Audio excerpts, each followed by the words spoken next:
अभिनेता चेतन वडनेरे आणि अभिनेत्री रुजुता धारप यांनी काही दिवसांपूर्वी लग्न केलं. त्यांच्या लग्नाच्या गोड क्षणांनी सगळ्यांचंच लक्ष वेधलं. फुलपाखरू मालिकेवेळी त्यांची ओळख झाली. मग त्यांच्यात मैत्री वाढत गेली. वडनेरेंच्या घरातलं हे पहिलं लव्ह मॅरेज अगदी थाटात पार पडलं. तर लग्नानंतर चेतनने आस्क मी नाव हे सेशन सोशल मीडियावर घेतलंय. त्यात तो अनेक विषयांवर व्यक्त झाला. तर एका चाहत्याने, रुजुता लग्न झालं तरी साडी वगैरे नेसत नाही का?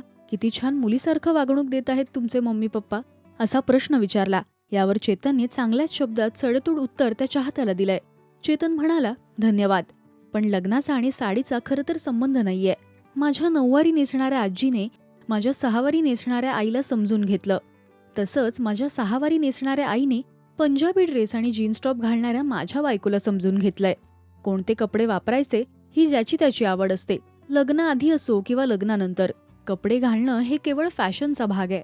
तुम्हाला चेतन रुजुता हे कपल आवडतं का हे आम्हाला कमेंट्समधून नक्की सांगा.